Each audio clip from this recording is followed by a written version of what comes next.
If home is where the heart is, a roof is its shield. That's why for nearly 30 years, homeowners have trusted Garcia Roofing. For more information, visit garciadidmyroof.com. John, fill us in on the second bill as far as the minimum bonds. Yeah, so we've seen a rise in violent crime in this state and crime in general, really. And so again, as a policymaker, I try to sit down and I try to figure out solutions. And this is actually something I have thought about for a long time. We don't have minimum bonds in this state. When someone is sentenced to something, when someone is accused of a crime, the judge ends up setting a bond or bail, regardless of how you want to talk about it. But he uses a set of factors under Louisiana's law. So we have several factors that the judge considers when setting this. But there's no minimum floor. And I've always thought it would be a good idea to set a minimum floor to make sure that when you have these really, really serious crimes, they're at least as a public, we have said, here's what we believe is reasonable when you've been accused of this type of crime. So what this would do, it would set a minimum floor if you've been convicted, or rather accused. I keep saying convicted. If you've been accused of a violent crime, it would set a minimum floor. And violent crimes are basically the worst things that we have in the state. So we've made a list of these crimes that are almost the worst of the worst, and which includes murder, which includes batteries on people. And so if you are accused of a violent crime, it would set a floor of $100,000. But if you were accused of a violent crime involving a gun, it would set a floor of $500,000. And I just really feel like those are, quite honestly, reasonable amounts. I do, if you're being accused of these types of crimes. But it's still also an element of it. It gives the judge still some flexibility. So I've read, obviously, the Constitution, both Louisiana's and the U.S. Constitution, and I wanted to make sure that it meets that muster as well. So it gives the judge the flexibility to go lower than those two amounts, okay? If he can show clear and convincing evidence that it meets those factors that we talked about earlier for setting it. So if you can show by clear and convincing evidence that it meets the factors, then the judge is allowed to lower it under those amounts. However, he has to give written reasons.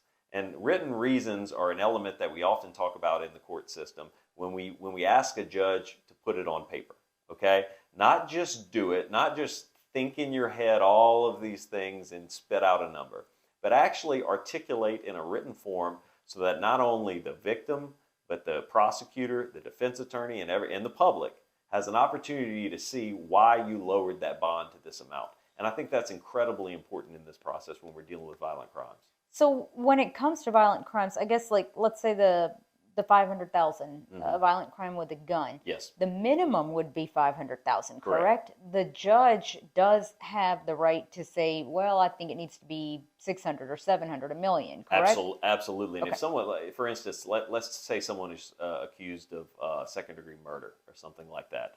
Commonly, those things are going to be larger than 500,000, the bonds. Yeah. And so, I mean, it gives him the flexibility, obviously, to go as high as he feels is necessary to meet those factors in Louisiana's law. And two of the big ones are, how serious is the crime? What is the likelihood this person would re-offend and commit another crime? And then maybe one of the most important things, how likely is this person to show back up for court if I give them this bond?